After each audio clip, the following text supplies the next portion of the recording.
Station keeping. Alors, j'ai pas vraiment trouvé de traduction en français de ce mot station keeping. On pourrait peut-être traduire ça par mise en station, mais ça me semble pas très clair. En fait, lorsqu'on a affaire à des bateaux, lorsqu'on parle du problème de station keeping, c'est essayer de manœuvrer pour maintenir le bateau dans une position précise. Quels que soient les courants, quels que soient les vents, il doit rester autour d'une zone. Donc pour un voilier, on comprend bien que c'est assez difficile. On va donc tourner autour d'une zone en restant le plus proche possible du point, un peu comme si on avait une encre virtuelle. Alors ici, on ne va pas prendre un robot complexe, on prend juste un robot de type voiture de Dobbins, qui est décrit par ces équations d'état. X point, Y point, θ point. Donc le vecteur d'état, c'est X, Y, θ qui constitue la pose du robot. Donc ce robot, il est clair qu'il ne peut pas s'arrêter. D'ailleurs, c'est ce qu'on demande de démontrer à la première question. A-t-il un point d'équilibre? On va essayer de répondre à ça. Et ensuite, on va essayer de le commander pour qu'il reste autour du point 0. Alors, première question. Je vais avoir x point qui vaut cos θ. Mais j'ai aussi y point égale sin θ. Puis la troisième équation d'état, c'est dire tout simplement que θ point égale u, donc je ne fais que, dans ce système, je ne fais que piloter la variation de cap. Voilà, ici je vais avoir comme entrée u. Puis je vais supposer que je maîtrise complètement l'état. Alors dans cette première question, je remarque tout d'abord que la vitesse du véhicule, ça va être égal à racine carrée de x point carré plus y point carré, ce qui ici, c'est la racine de, alors je reprends les équations, c'est cos carré θ plus sin carré θ. Et ça vaut 1. Donc la vitesse est toujours égale à 1, et je ne peux pas arrêter mon bateau. Ça, c'est la première question qui me dit ça.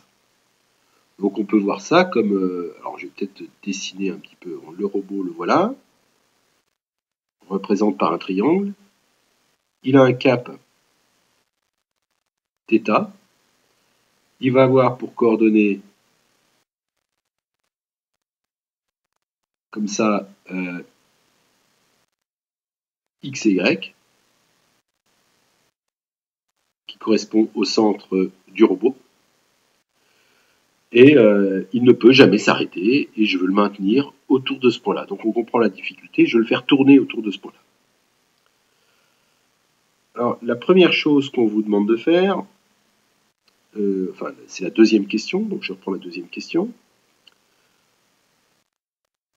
On vous propose de faire un changement de variable, et de ne pas représenter le vecteur d'état en cartésien, c'est-à-dire en x, y, θ, mais avec une représentation polaire ou cylindrique alpha, d et phi, donc, qui est illustrée ici par cette figure, et on vous demande d'obtenir ces équations d'état, de démontrer cette nouvelle forme pour les équations d'état qui semble un petit peu plus complexe, mais alors on va essayer de montrer l'intérêt de ça, c'est que on comprend que le problème de se ramener à zéro, c'est un problème qui a une symétrie de rotation. C'est-à-dire, si je prends le problème, si j'ai un algorithme qui me permet de... c'est pas vraiment l'algorithme, on comprend bien que si je prends le problème qui consiste de se ramener à zéro, si je fais tourner l'ensemble de ma situation d'un angle alpha, je vais me ramener à une situation qui sera entièrement similaire. Donc pour exploiter cette symétrie de rotation, il me ramenait un problème de dimension 2. On comprend que j'ai intérêt à faire apparaître le alpha de cette façon-là, comme une des variables d'état. Donc c'est ça que je vais essayer de démontrer maintenant. Alors ici, j'ai repris le dessin. Deuxième question, et je vais essayer de démontrer ça. Donc, deuxième question. Alors, je me rappelle que j'ai x point égale cos θ, j'ai le droit d'utiliser que y point égale sin θ, et j'ai le droit d'utiliser le fait que θ point égale u. Maintenant, mes nouvelles variables d'état, ça va être... Alors, je vais essayer d'obtenir quelque chose du type, mes nouvelles variables d'état, c'est phi, d et alpha, donc je dois obtenir phi point égale d point égale et alpha point égale. Et pour avoir des équations d'état, ici, je n'ai le droit de mettre que du phi, du d et du alpha, et du u. Voilà ce que j'ai. Or, en regardant ce dessin, on comprend bien que ici, ma vitesse étant de 1, je vais avoir un alpha point. Alors, donc si je projette ici, ça me donnait une sorte de vitesse latérale qui va influencer alpha, et je vais avoir, du fait d'une relation trigonométrique, qui va me dire que des points multipliés par, excusez-moi, je vais avoir alpha point. Donc la vitesse angulaire multipliée par la distance petit d, qu'on voit apparaître ici, est égale à sinus phi. Plutôt ici à moins sinus phi. Donc maintenant, je peux isoler le alpha. Et puis, je vais l'écrire ici. Alors, j'efface tout ça.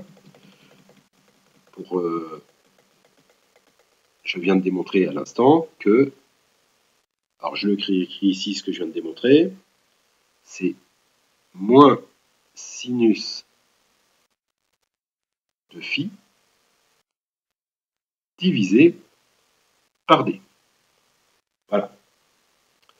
Maintenant, une autre chose qui est toujours assez facile, j'ai toujours... Alors, j'essaie de trouver des points. Alors, on comprend bien, j'ai toujours une vitesse qui est égale à 1. Et on comprend bien, alors toujours par une sorte de projection dans ce sens-là, du coup, je vais faire apparaître le cosinus phi, et je vais avoir le fait que d points égale, alors ici il y a un moins cos phi.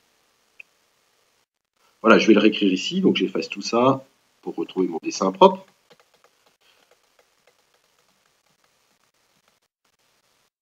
Et ici, j'obtiens des points, ce que je viens de montrer, moins cos phi. Voilà, donc peut-être le plus complexe à obtenir, c'est celui-là, c'est le phi point. Alors pour le phi point, voilà comment je vais procéder. Ici, j'ai l'angle phi que je vois apparaître. Maintenant, si je alors je pars de là, si je rajoute phi, je me retrouve là. Mais ici, le cap, c'est θ, comme on le voit apparaître ici. Donc ici, je vais avoir moins θ. Ce que je représente ici, c'est moins θ. Donc si je fais phi moins θ, je me retrouve là. Et maintenant, je vais rajouter la quantité, alors que je vais dessiner ici. Alors je vais rallonger celui-là. Hop. Alors, ça n'a pas fonctionné. Voilà. Ici, donc une fois que je suis là, je vais lui rajouter cet angle-là, qui correspond à cet angle-là, et qui correspond donc à alpha. Donc ce que je suis en train de démontrer, alors je vais refaire le parcours complètement. Si je pars de là, je fais phi moins θ plus alpha, et j'ai parcouru un angle de pi.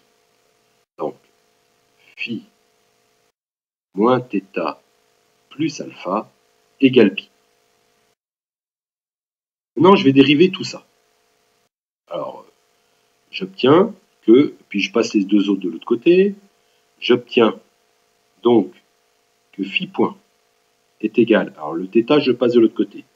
Ça me donnait θ point, le alpha, je le passe de l'autre côté, moins alpha point. Or, ceux-là, je viens de les calculer. Ils sont donnés ici. Donc ça va être égal à... Alors pour alpha, ça va me donner du sinus de phi divisé par d. Et puis pour le θ point, alors attention, peut-être ici, ça, ce que je viens d'écrire ici, c'est celui-là. Maintenant, plus, alors ce que je vais mettre ici, ça va être ça. Donc ici, je vais obtenir θ point CU. Donc ce que je peux en déduire, je vais recopier tout ça ici. Phi point est égal à sinus phi divisé par d plus u. Donc voilà le changement de repère que je viens de faire. Je suis passé d'un système où mes variables d'état c'était x, y, θ à une nouvelle représentation où mes variables d'état sont phi, d et alpha. Alors, ce qu'on remarque, pourquoi c'est important de faire ça? Parce que je passe, grâce à la symétrie, j'arrive à me dépasser, à me débarrasser d'une des variables d'état. On comprend bien qu'en effet, j'ai une symétrie de rotation par rapport à alpha. Alors, on va le vérifier dans les équations. On voit bien que alpha point dépend de phi et de d. Très bien. Mais si maintenant je supprime cette équation, ici, alpha n'intervient pas et alpha n'intervient pas non plus ici, et je me retrouve avec une équation d'état faisant intervenir que deux variables d'état, phi et d, et une entrée u. Donc je me retrouve ici avec une représentation de dimension 2, et en fait on comprend bien que ma commande, elle va dépendre que de phi et de d, et elle n'a pas besoin de dépendre de alpha par la symétrie. Puis aussi, ça va me permettre de représenter le champ de vecteurs graphiquement. Alors graphiquement, c'est peut-être pas forcément facile à comprendre, c'est l'objet de l'exercice qui suit, mais je vais peut-être en donner une petite idée ici. Dans l'exercice qui suit, voilà, on a ici une représentation du champ de vecteurs. Alors, ici, vous avez la distance d ici et phi ici. Alors, on va pas essayer de l'interpréter parce que c'est pas forcément évident à comprendre comme ça, mais au moins, ça va m'influencer pour la loi de commande, où on comprend bien que ce qui va m'intéresser, c'est cet angle phi pour cette régulation. La quatrième question, c'est la suivante. On vous propose une loi de commande assez intuitive. Moi, je vais essayer de l'expliquer. On vous donne aussi une illustration de cette loi de commande, bon, dans la figure qui suit, mais on va la retrouver par simulation. Et on vous demande de la comprendre et puis d'expliquer pourquoi cette loi de commande résout le problème. Alors, bon, en gros, ça signifie U égale plus 1, c'est-à-dire je tourne dans le sens direct trigonométrique si le cos phi est plus petit qu'une certaine valeur. Donc là, c'est-à-dire je tourne à gauche, je vais dans le sens direct trigonométrique, et puis sinon je vais faire une commande proportionnelle. Alors on va essayer de comprendre pourquoi c'est une commande proportionnelle. Je reprends ce dessin-là, c'est la 4e question. Alors, on va faire, comme c'est exprimé ici, une loi de commande qui fait intervenir uniquement phi. Et on comprend que c'est celui-là qui est important, uniquement ce phi. Alors, je vais essayer de représenter différentes configurations. Alors, mettons que le point 0 il soit là.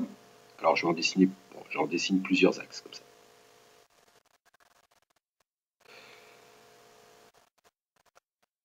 Alors, ici, si mon robot, il est comme ça. Alors, la pointe, c'est l'avant. On vous dit, dans ce cas-là, qu'il faut faire une commande proportionnelle. Alors, on se rend bien compte sur le dessin qui est là, c'est que phi est à peu près égal à 0. Ça veut dire qu'en gros, alors à peu près, ça veut dire qu'en gros, je pointe vers 0. Et dans ce cas-là, et on comprend bien ici, il va falloir que je tourne dans ce sens-là, et puis si je suis comme ça, il va falloir que je tourne dans l'autre sens. Et ça, c'est ce que j'appelle la commande proportionnelle. La commande proportionnelle vous dit tout simplement, alors, qu'est-ce qui fait que je suis plus ou moins à gauche? Alors ici, je tire un trait. Voilà. Ou ici, je tire un trait. Qu'est-ce qui va distinguer si je dois tourner à gauche ou à droite? C'est le cap. Alors mon cap, ici, il est là.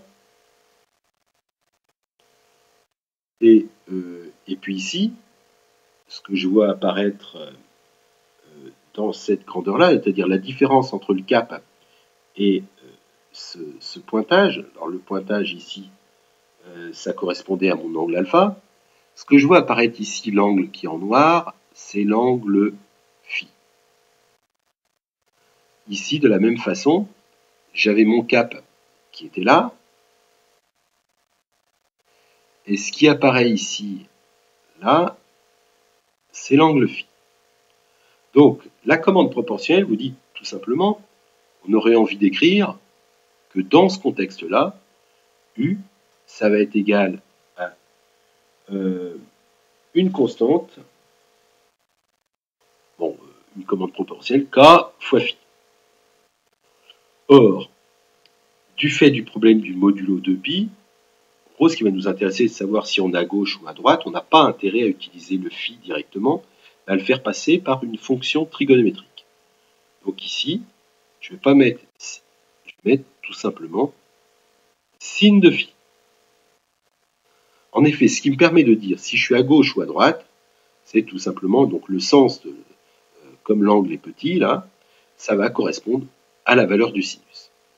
Et puis, lorsque phi est positif, U doit être négatif, et réciproquement, j'en déduis que K doit être négatif. Donc, je vais tout simplement prendre, alors ici, ce que je peux proposer, c'est mettre ici un moins 1. Donc, je vais mettre moins. Voilà. Donc, si je pointe à peu près. Maintenant, l'autre configuration, je vais prendre ici un robot qui est là. Donc, il pointe de l'autre côté. Dans ce cas-là, je vais avoir un phi qui va être très grand. Alors, je le représente à nouveau là. Voilà.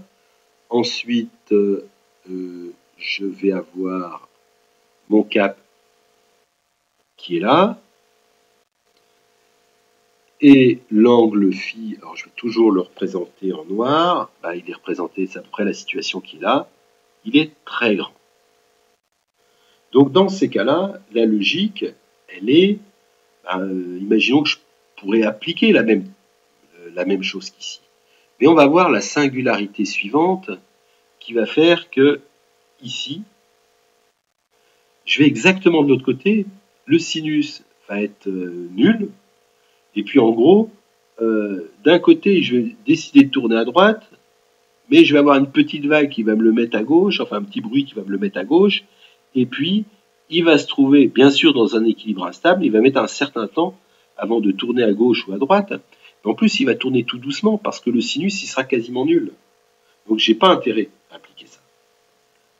La logique, c'est pour garantir que je vais rester dedans, je vais tout simplement mettre ici, dans cette situation-là, je tourne à gauche.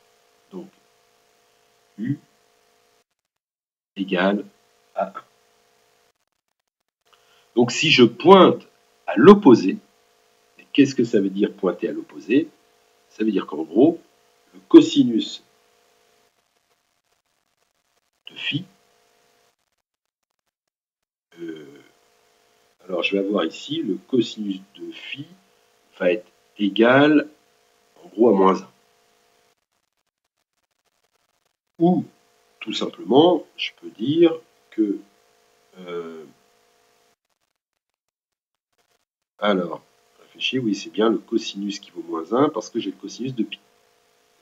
Donc, en gros, la logique que je propose, bien sûr, il ne sera jamais égal à moins 1. Je vais dire que s'il est proche de moins 1, j'applique cette stratégie-là. Et donc, le proche de moins 1, je vais tout simplement dire plus petit ou égal à une certaine valeur. Bon, cette valeur, elle peut être complètement arbitraire. Ici, j'ai pris cos phi plus petit que 1 sur racine de 2. Bon. Ça veut dire que si je suis comme ça, je tourne à gauche. Si je suis comme ça, perpendiculaire, je tourne à gauche. D'accord. Si je me rapproche un petit peu, même légèrement comme ça, là, pas facile à représenter, je tourne quand même à gauche. C'est uniquement dans le cas où je pointe à peu près dessus que je décide de faire ma commande proportionnelle. Bon, la commande, elle vaut ce qu'elle veut, elle vaut ce qu'elle vaut, mais l'avantage de ce type de commande, c'est de pouvoir faire une preuve mathématique. Ce qui va être intéressant sur le plan mathématique, c'est d'arriver à démontrer que je peux trouver une sorte de disque, comme ça, tel que mon robot, si à l'extérieur, alors je prends une situation à l'extérieur, par exemple comme ça, il va tourner à gauche,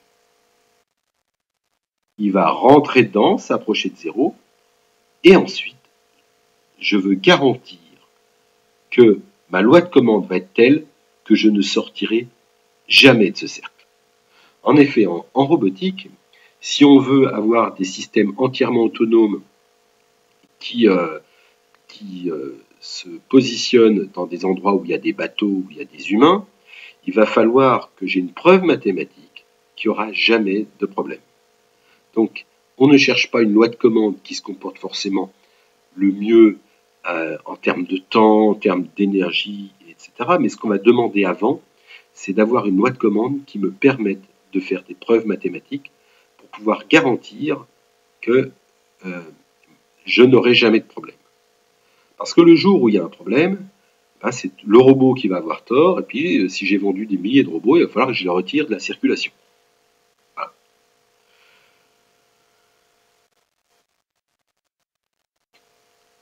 Alors, ici, bon, voilà un exemple type où on voit bien, il tourne à gauche, il se rapproche de 0, et puis après, que va-t-il faire? On va essayer de faire une simulation sous MATLAB pour comprendre un peu mieux ce qui se passe. Donc je vais partir d'un programme que j'appelle Station, comme Station Keeping, et le programme, alors je vais faire mes fonctions intermédiaires ici.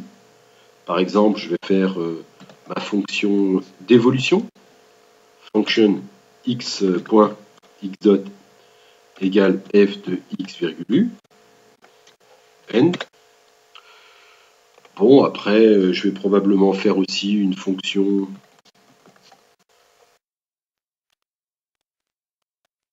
draw, classique.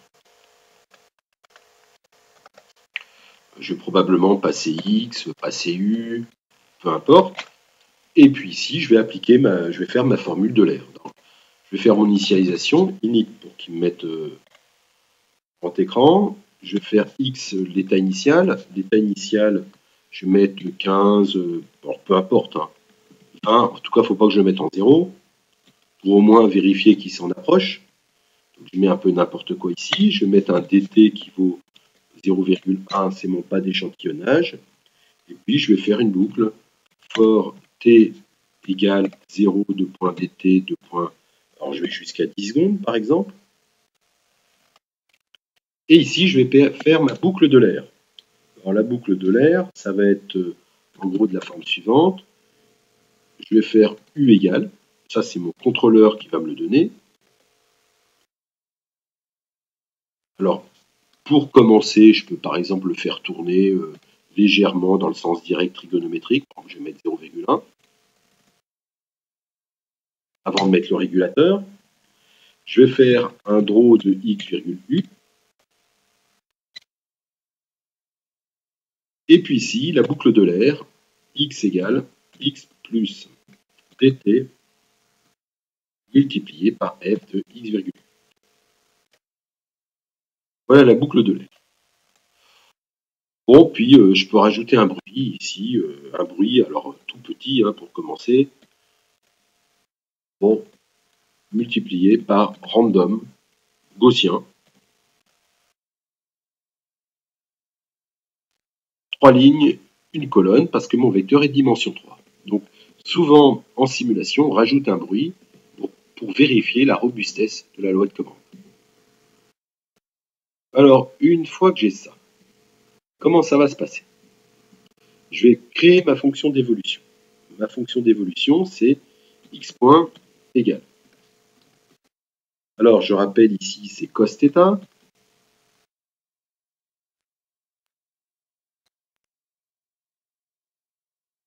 Sin θ. Et u.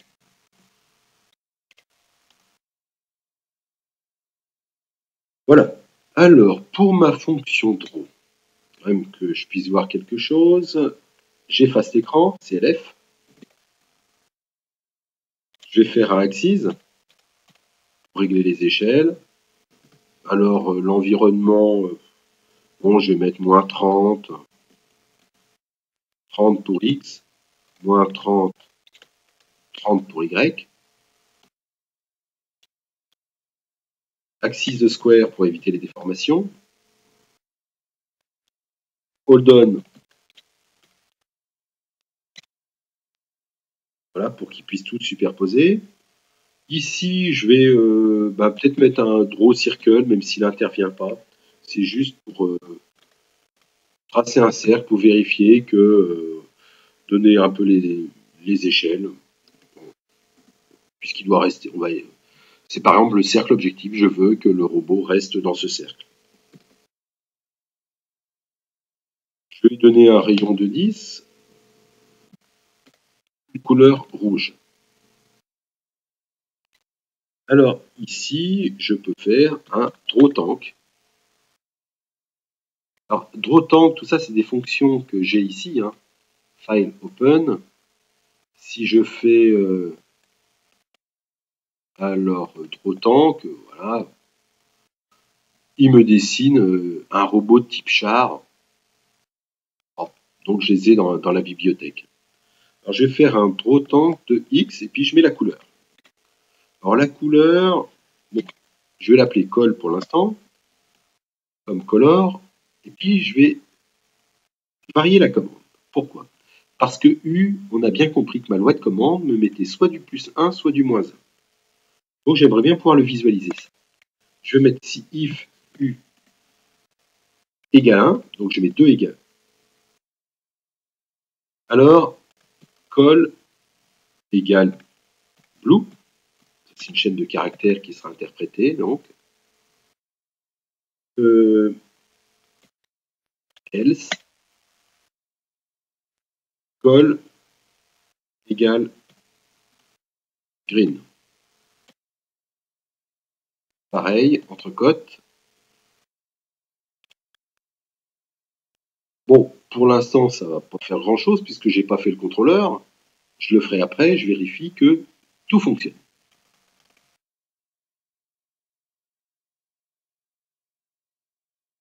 Alors, bien sûr, il m'affiche tout à la fin. J'ai oublié de remettre ici une chose importante, c'est le draw now, qu'il n'attende pas la fin pour tout m'afficher.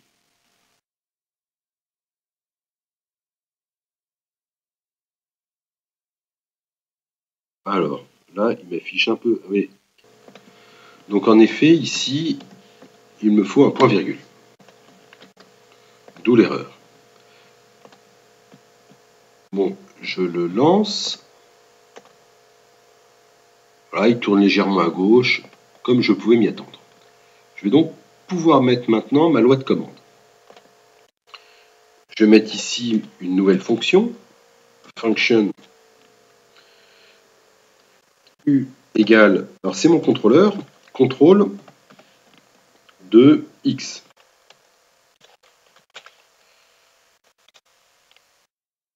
Alors, il va falloir, alors u, il va falloir que je fabrique mon phi. Alors le phi, je rappelle qu'il était donné par la différence entre alpha et θ. J'ai alpha qui vaut quoi? C'est arctangente 2 de x de 2 virgule x de 1.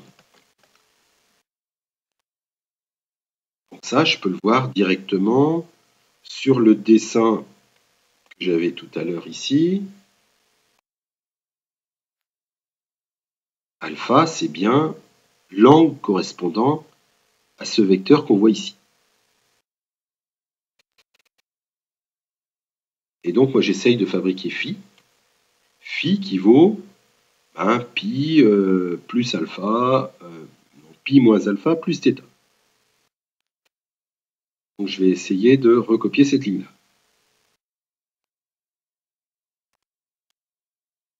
Phi,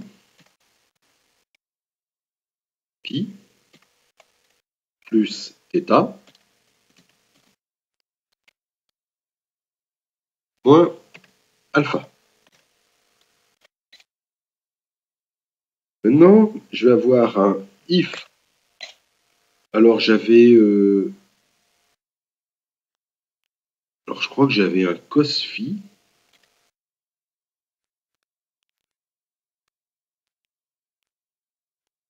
Plus petit qu'une certaine valeur. Et cette valeur, que valait-elle? Je regarde à nouveau l'énoncé. Plus petit que 1 sur racine de 2. Donc racine de 2 sur 2.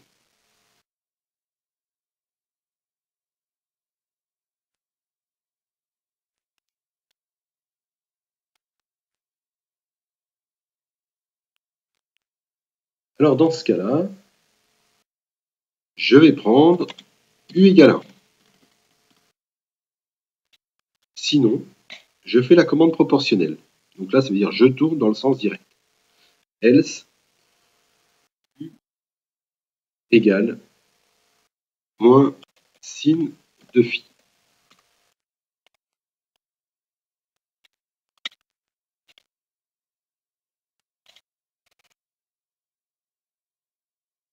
Ah, et maintenant ici, au lieu de prendre un u qui est fixé à 0,1, je vais faire u égale contrôle de x.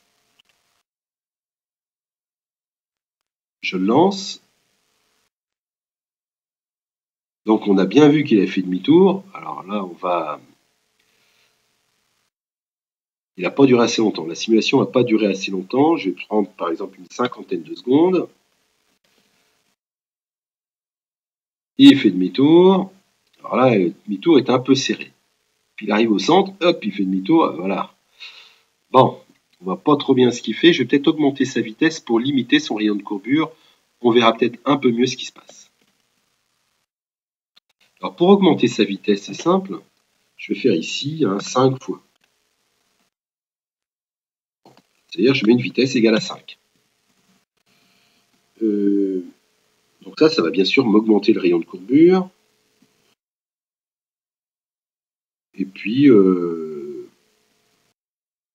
bon, je le relance. Tourne. Voilà. On voit bien. Donc là, à la fin, il devient complètement bleu. Par moment, il va peut-être, si je rajoute un peu de gris, peut-être que par moment, il va devenir un petit peu vert. Ce qui signifie qu'il est en train de... Alors, lorsqu'il est bleu, je rappelle ce que ça signifie. Ça veut dire...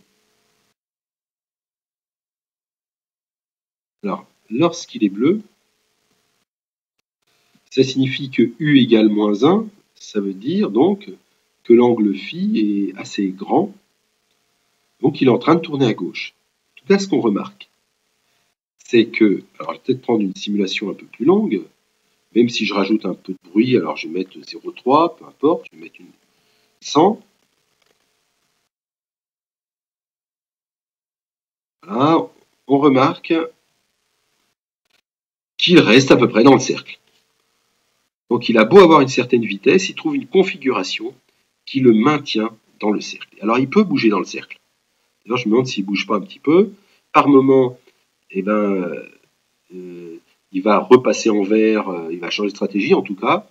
Il va résoudre le problème du station keeping et qu'on voit dans certaines compétitions comme la WRC avec des voiliers, où l'objectif c'est de rester dans une sorte de cercle le plus petit possible pour ancrer le voilier, pour le remplacer, enfin pour qu'il ait le rôle d'une bouée.